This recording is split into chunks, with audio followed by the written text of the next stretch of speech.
Naam, mwarigani mwanafamilia wa Mkubwa Media. Kama ni mara yako ya kwanza, hakikisha unabonyeza alama nyekundu iliyoandikwa subscribe.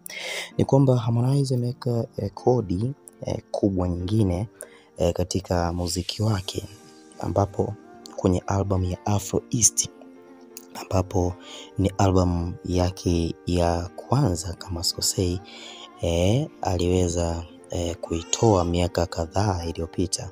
Sasa album hii imeweza kufanya makubwa na imeweza kuweka heshima kama msanii na kumwekea heshima kubwa sana Harmonize. Sasa album hii bwana ya Afro East ya kwake Harmonize imeweza kufanya vizuri katika mtandao wa Apple Music Tanzania, na album hii ya Afro East ni album bora kabisa, ambapo tunaona kuna track za kutosha kama Bedroom na nyinginezo.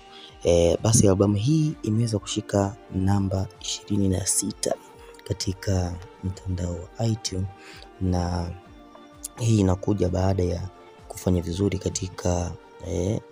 katika muziki yake ya hivi karibuni. Kwa mfano ukiangalia Furaha, tunaona Mitu inafanya vizuri.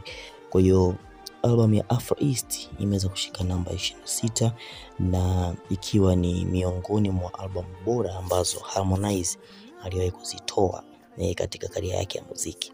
Unaona, kwa hiyo katika Afro kwenye album kushika namba 26 Tanzania, maana yake ni kwamba still bado hii album inamuongezea viewers na inamuongezea mashabiki wa kutosha, kwa sababu album ni mjumuiko wa ngoma za kutosha, au sio? Na kiukweli ni album ambayo katika mashabiki katika wadau mbalimbali wanasema kwamba ni album ambayo Harmonize alitulia na kuweza kuitoa album kwa kiukweli ilikuwa yenye ubora wa hali ya juu, na wengi wanasema kwamba itakuja kutokea akaja kutoa album zaidi ya Afro East.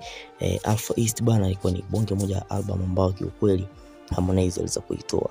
Kwa hiyo imeweza kufanya vizuri, imeweza kufanya makubwa na kushika namba 26. Kwa hiyo inaonekana kupanda kwa sababu ilikuwa mbali kabisa, sasa hivi inaonekana kupanda, na tunaona Sam cha Upole pamoja na Konde Gang wameweza kuposti hii habari na kuwaeleza mashabiki kwamba album hii ni miongoni mwa album ambazo zinafanya vizuri na hazichukuliwi poa kabisa na mashabiki. Uone maoni gani kuhusiana na hili? Dondosha maoni yako, hakikisha unabonyeza alama nyekundu iliyoandikwa subscribe, share, like na kucomment.